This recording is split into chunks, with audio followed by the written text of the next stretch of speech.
কুমিল্লাতে, চট্টগ্রামে, ইভেন শাহবাগে আজকে পুলিশের সাজোয়া গান দিয়ে আমার দেশের তরুণ তরুণী শিক্ষার্থীদের উপরে গুলিবর্ষণ করা হচ্ছে, লাঠিচার্জ করা হচ্ছে।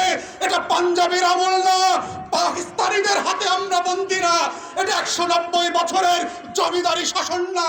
যদি মনে করে থাকেন দিল্লির গোলামি করে, দালালি করে, বাংলাদেশকে দফায় দফায় বিক্রি করে, ঋণগ্রস্ত করে এই দেশের জনগণকে প্রজা আকারে কুকুর বিড়ালের মতো ট্রিট করবেন, সব খেলার শেষ আছে।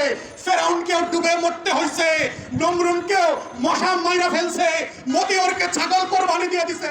আইয়ুব খানের রাজতন্ত্র আমরা মানি নাই, ইয়াহিয়া খানের রাজতন্ত্র আমরা মানি নাই, শেখ পরিবারের রাজতন্ত্র মানি না, মানছি না এবং মানব না। কোটা থাকবে না, ইদার শেখ পরিবার হাসিনা থাকবে, না হয় বাংলাদেশের 20 কোটি মানুষ থাকবে, কোটা থাকতে পারবে না। যদি আমরা চাকরি না পাই, বিশ্ববিদ্যালয়ের শিক্ষকদের কিন্তু প্রশাসনেরও চাকরি থাকবে না। এবং সরকারের প্রতি আহ্বান থাকবে, শিক্ষার্থীদের যে কোনো আন্দোলনের ভিতরে বিরোধী দলের ভূত দেখার যে মানসিক রোগ হয়েছে তা যাতে তারা দ্রুতই ছাড়িয়ে নেয়। এই আন্দোলন থেকেই সরকার পতনের আন্দোলনের রূপ নেবে, ছাত্রদের আন্দোলন থেকেই সরকার পতনের আন্দোলনের রূপ নেবে এবং শেখ হাসিনা, প্রধানমন্ত্রী শেখ হাসিনাকে শুধু ক্ষমতা থেকে নামানো হবে না, দেশ থেকেও বিতাড়িত করা হবে। ব্যারিস্টার ফওয়াদ এই বিষয়গুলো তথ্য দিয়েছেন।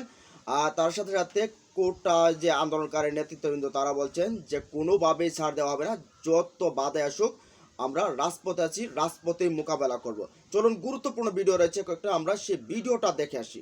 কোটার বিরুদ্ধে পাবলিক বিশ্ববিদ্যালয়গুলোতে আন্দোলন করছে, তখন আজকে মাত্র আমরা দেখলাম বরিশালে, কুমিল্লাতে, চট্টগ্রামে, ইভেন শাহবাগে আজকে পুলিশের সাজোয়া গান দিয়ে আমার দেশের তরুণ তরুণী শিক্ষার্থীদের উপরে গুলিবর্ষণ করা হচ্ছে, লাঠিচার্জ করা হচ্ছে। এটা পাঞ্জাবের আমল না, পাকিস্তানিদের হাতে আমরা বন্দী না, এটা 190 বছরের জমিদারি শাসন না। যদি মনে করে থাকেন দিল্লির গোলামি করে, দালালি করে, বাংলাদেশকে দফায় দফায় বিক্রি করে, ঋণগ্রস্ত করে এই দেশের জনগণকে প্রজা আকারে কুকুর বিড়ালের মতো ট্রিট করবেন, সব খেলার শেষ আছে। ফেরাউনকেও ডুবে মরতে হয়েছে, নমরুনকেও মশা মাইরা ফেলছে, মতিয়রকে ছাগল কোরবানি দিয়ে দিছে। আইয়ুব খানের রাজতন্ত্র আমরা মানি নাই, ইয়াহিয়া খানের রাজতন্ত্র আমরা মানি নাই, শেখ পরিবারের রাজতন্ত্র মানি না, মানছি না এবং মানব না। সেখানে আজকেও আমাদের অনেক শ্রমিক ভাই বোনরা আসছেন, সারাদিন স্লোগান দিচ্ছেন। নমরুনকেও মশা মাইরা ফেলছে, মতিয়রকে ছাগল কোরবানি দিয়ে দিছে। আপনাদের কোরবানির দিন আসতেছে, শুধু অপেক্ষা করেন। প্রিয় দেশবাসী, আমরা বারবার বলেছি স্বাধীনতার ঘোষণাপত্রে এই রাষ্ট্র বানানোর অঙ্গীকার পরিষ্কার করে বলে দেওয়া ছিল। সেখানে বলা ছিল যে আমরা একটা গণপ্রজাতন্ত্র বানাবো। এর মানে হচ্ছে বাংলাদেশের তখনকার 7.5 কোটি গরিব মেহনতি মানুষ, রিক্সাওয়ালা, শ্রমজীবী মানুষরা মিলে একটা নিজেদের বাংলাদেশ বানাবে, যেই বাংলাদেশটাতে কোনো বৈষম্য থাকবে না, রাজা প্রজার বিভেদ থাকবে না, ব্রাহ্মণ আর নমশূদ্রের বিভেদ থাকবে না, জমিদারি প্রথা থাকবে না। রবার্ট ক্লাইভরা এসে আমাদের টাকা পয়সা সোনা দানা লুট করে নিয়ে যাবে না। কিন্তু আমরা 53 বছর পরে এসে দেখতে পাচ্ছি এই বাংলাদেশটা আজকে আওয়ামী দখলদারদের হাতে, রবার্ট ক্লাইভ আর মির্জাফরদের হাতে লুট হয়ে গেছে। আমার সম্পদ আজকে আওয়ামী ব্যবসায়ী যারা আছে, এসালম, জগৎ শেখ, উমি চাহাদার, সামিট গ্রুপের রায়দুল্লভদের মতো, দরবেশ বাবাদের মতো শুধু দেশ থেকে লুট হয়ে যাচ্ছে না, বাংলাদেশের ব্যাংকগুলো থেকে লুট হয়ে যাচ্ছে। বাংলাদেশের ব্যাংকগুলোতে আজকে টাকা নাই, কাগজ ছাপিয়ে দিচ্ছে। 5 লক্ষ টাকার ক্যাশ পর্যন্ত চেক দিয়ে উঠানো যাচ্ছে না। সেই বাংলাদেশকে আজকে লুটেরার রাজ্যে পরিণত করেছে। যেই স্বাধীনতার ঘোষণাপত্রে বলা ছিল এই বাংলাদেশ চলবে সাম্য, মানবিক মর্যাদা, সামাজিক ইনসাফের উপরে ভিত্তি করে, সেই বাংলাদেশ আজকে চলছে মাফিয়াতন্ত্র, জুলুম আর বেইনসাফের উপর ভিত্তি করে। যেই বাংলাদেশ হয়েছিল 70-এর নির্বাচনের ম্যান্ডেটকে সামনে রেখে, ভোট দেওয়ার অধিকারকে সামনে রেখে, নেতা নির্বাচন করবার অধিকারকে সামনে রেখে, 53 বছর পরে এসে এই আওয়ামী বাটপাটদের হাতে বাংলাদেশের রাজত্ব আজকে একটা প্রজাতন্ত্রের বদলে রাজতন্ত্রে পরিণত হয়েছে শেখ পরিবারের। আমরা বারবার বলছি, আইয়ুব খান রাজতন্ত্র আমরা মানি নাই, ইয়াহিয়া খানের রাজতন্ত্র আমরা মানি নাই, শেখ পরিবারের রাজতন্ত্র মানি না, মানছি না এবং মানব না। বাংলাদেশের লড়াইটা ছিল গণতন্ত্র কায়েমের লড়াই, অধিকারের ভিত্তিতে নতুন বাংলাদেশ গড়বার লড়াই, যেখানে রিক্সা চালক, সিএনজি ড্রাইভার থেকে শুরু করে কুলি, কুমার, মেঠে, মজুর, কৃষকরা একই অধিকার নিয়ে এই দেশে বড় হবে। কিন্তু আমরা দেখতে পাচ্ছি আমাদের প্রান্তিক জনগোষ্ঠীর ছেলে মেয়েরা যখন কোটার বিরুদ্ধে পাবলিক বিশ্ববিদ্যালয়গুলোতে আন্দোলন করছে, তখন আজকে মাত্র আমরা দেখলাম বরিশালে, কুমিল্লাতে, চট্টগ্রামে, ইভেন শাহবাগে আজকে পুলিশের সাজোয়া গান দিয়ে আমার দেশের তরুণ তরুণী শিক্ষার্থীদের উপরে গুলিবর্ষণ করা হচ্ছে, লাঠিচার্জ করা হচ্ছে।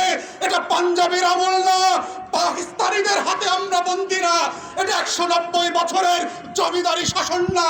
যদি কেউ মনে করে থাকে বাংলাদেশে এখনো জমিদারের শাসন চলছে, ব্রিটিশ বেনিয়ারা বাংলাদেশ দখল করে রেখেছে, আমরা প্রত্যাখ্যান করছি এবং বলে রাখছি, বাংলাদেশে গণতন্ত্রের যে লড়াই হয়েছে, যেই রক্ত দিয়ে মুক্তিযোদ্ধারা বাংলাদেশ স্বাধীন করেছে, সেই বাংলাদেশ আমরা ফেরত আনবো। কোটা থাকবে না, ইদার শেখ পরিবার, হাসিনা থাকবে, না হয় বাংলাদেশের 20 কোটি মানুষ থাকবে, কোটা থাকতে পারবে না, কোনোভাবে সম্ভব না। লড়াই চাই,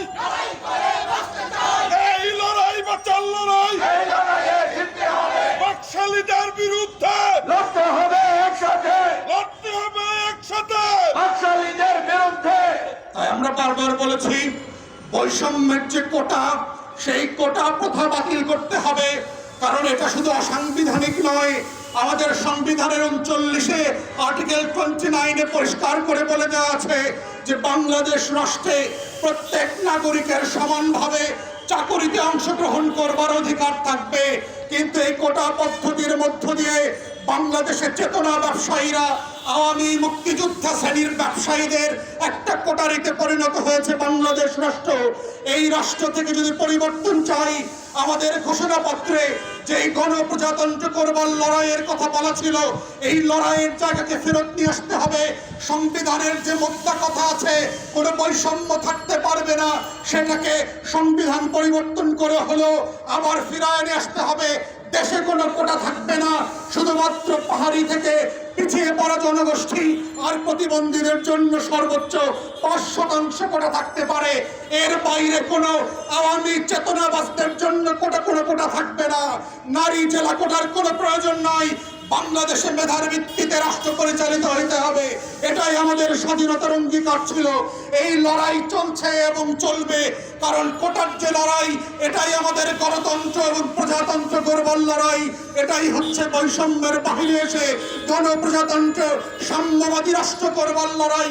ইগালিটেরিয়ান প্রিন্সিপালের উপরে ভিত্তি করে, যেই ফ্রিডম অ্যান্ড লিবার্টি প্রিন্সিপালকে ভিত্তি করে বাংলাদেশ রাষ্ট্র স্বাধীন হয়েছিল, আমরা সেই রাষ্ট্র ফেরত পেতে চাই। তাই দেশবাসীকে অনুরোধ করব, লড়াই করেন, দেশের যে প্রান্তে যেভাবে আছেন মাঠে নামেন। এই রাষ্ট্র আপনার, এই রাষ্ট্র রিক্সাওয়ালার, সিএনজিওয়ালার, মেঠে মজুর, কৃষকের, পোশাক শিল্প শ্রমিকদের, এই রাষ্ট্র 20 কোটি মানুষের। আওয়ামী লীগ আর শেখ পরিবারকে এই রাষ্ট্র সাফ করলা দলিল করে লিখে দেওয়া হয় নাই, কখনো দেওয়া হবে না। অতএব এই রাষ্ট্রের মালিকানা আমরা ফেরত পাইতে চাই এবং এই পাওয়ার লড়াই আমরা আহ্বান করছি দেশবাসীকে, ছাত্র সমাজকে, যেই যে সকলের সহযোগিতা চাই। আমরা জনদুর্ভোগ চাই না, নিজেদের দুর্ভোগ চাই না। আপনারা সকলে মিলে সরকারকে প্রশ্ন করুন, কেন এতদিন শিক্ষার্থীরা মাঠে আছে, কেন শিক্ষার্থীদের দাবি মেনে নেওয়া হচ্ছে না। যদি আমরা চাকরি না পাই, বিশ্ববিদ্যালয়ের শিক্ষকদের কিন্তু প্রশাসনেরও চাকরি থাকবে না। আগামীকাল বিকাল 4টায় সারা দেশের সকল ক্যাম্পাসে বিক্ষোভ মিছিল ও সমাবেশ অনুষ্ঠিত হবে। প্রিয় বন্ধুগণ, প্রথমে সারা দেশে আজকে আমাদের যে পূর্ব ঘোষিত কর্মসূচি, সেই কর্মসূচিতে যেখানে যেখানে হামলা ও বাধা দেওয়া হয়েছে, আমি তার নিন্দা ও প্রতিবাদ জানিয়ে আমার বক্তব্য শুরু করছি।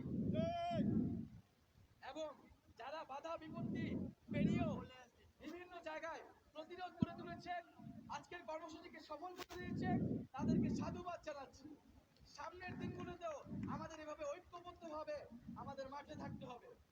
দুই একটি কথা বলতে চাই। আমাদেরকে বারবার বলা হচ্ছে যে হাইকোর্টের বিষয়, আদালতের বিষয়, আমরা কেন এখনো রাজপথে আছি? আমাদের সমন্বয়ক সার্জিস আলম স্পষ্ট করেছেন যে আমাদের রাজপথে থাকার কারণ। আমরা প্রথম থেকেই বলে আসছি যে কোটা একটা সরকারের নীতির বিষয়। কোন জনগোষ্ঠী কত পার্সেন্ট কোটা থাকবে এটা সরকার সিদ্ধান্ত নেবে। যদি সেখানে সংবিধান পরিপন্থী কিছু হয় তখন আদালত সেখানে হস্তক্ষেপ করতে পারে। 18 পরিবর্তে যেহেতু সংবিধান পরিপন্থী ছিল, হাইকোর্ট সেখানে সুযোগ পেয়েছে সেটাকে অবৈধ ঘোষণা করার, এবং এই সুযোগ কিন্তু 2018 সালে সরকার নিজেই করে দিয়েছিল। আমরা চাই এইবার কোনো ভুল করতে চাই না, কোনো ফাঁদে পা দিতে চাই না।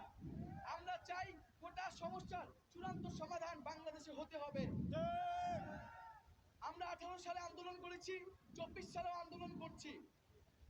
আমরা স্পষ্টভাবেই বলছি হাইকোর্টের সাথে আমাদের আন্দোলনের কোনো ধরনের সম্পর্ক নেই। আদালতের প্রতি আমাদের পূর্ণ শ্রদ্ধা এবং আস্থা রয়েছে, কিন্তু আমাদের এক দফা দাবি সেটি সরকার ও আইন বিভাগের কাছে। আমরা বলেছি জাতীয় সংসদে আমাদের যে এক দফা দাবি 5% কোটা অনগ্রসর জনগোষ্ঠীর জন্য রেখে বাকিটা মেধাভিত্তিকভাবে নিয়োগ দিতে হবে এবং আইন পাস করতে হবে। এবং 18 পরিবর্তন ছিল প্রথম ও দ্বিতীয় শ্রেণীর জন্য।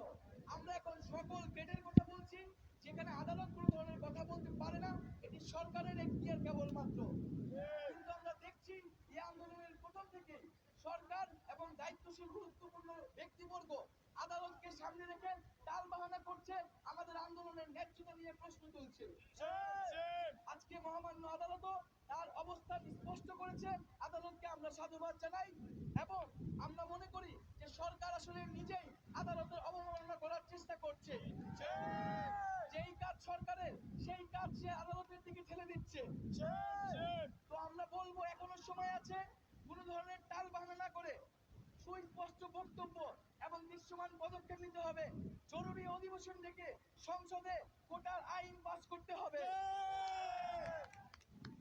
আরেকটি বিষয় বন্ধুগণ, আমাদের আন্দোলন নিয়ে রাজনৈতিক সংশ্লিষ্ট নিয়ে বারবার বিভিন্ন মহল কথা বলার চেষ্টা করছে যে আমাদের নাকি রাজনৈতিক উদ্দেশ্য, সেই জন্য আমরা রাজপথে আছি।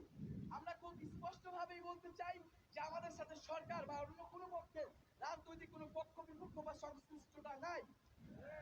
গোটা সমস্যা নিরসন সাধারণ শিক্ষার্থীদের স্বার্থের দাবি, তাদের মনের প্রাণের দাবি। এই আন্দোলনে বিভিন্ন তো দর্শক, আপনারা দেখলেন এতক্ষণ যে ভিডিওতে ব্যারিস্টার ফোয়াদ আলম, এবি পার্টির একজন নেতা, তিনি যে তত্ত্বগুলো দিয়েছেন ভারতের সাথে যে বাংলাদেশের যে কানেক্টিভিটি, বাংলাদেশের যে দহরম মহরম একটা সম্পর্ক, তার সাথে সাথে যে চুক্তিগুলো করেছে সেই চুক্তিগুলো আদৌ টিকবে কিনা বা বাংলাদেশের জনগণ মেনে নেবে না, এমনকি প্রধানমন্ত্রীকে উৎখাত করার জন্য জোরভাবে একজোট হয়ে সবাই মাঠে নামবে, আন্দোলন করবে। এমনকি সরকারের ভেতরে একটা ধাক্কা পড়েছে যে এই যে ছাত্র আন্দোলন, সেই বিষয়গুলো নিয়েও কিন্তু একটা বড় ধাক্কা পড়েছে, তিনি দাবি করেছেন। তার সাথে সাথে কোটা আন্দোলনের যে নেতৃত্বকারীরা রয়েছেন তারা বলছেন যে কোনোভাবেই আমরা এই আন্দোলন থেকে সরে যাব না, রাজপথ ছাড়বো না। যদি কেউ আমাদেরকে হঠাতে আসে, যদি কেউ অন্য কোনো ব্যবস্থা নেয়, আমরাও ব্যবস্থা নেব। তো এই বিষয়ে পাল্টাপাল্টি কিন্তু বক্তব্য চলছে, আন্দোলন ছেড়ে যাচ্ছে না, সেখানে একটা অবস্থান কিন্তু দেখা গেছে। আর এই বিষয়ে আপনাদের মতামত থাকলে জানিয়ে দেন কমেন্ট বক্সে। ভালো থাকুন, সুস্থ থাকুন, আল্লাহ হাফেজ।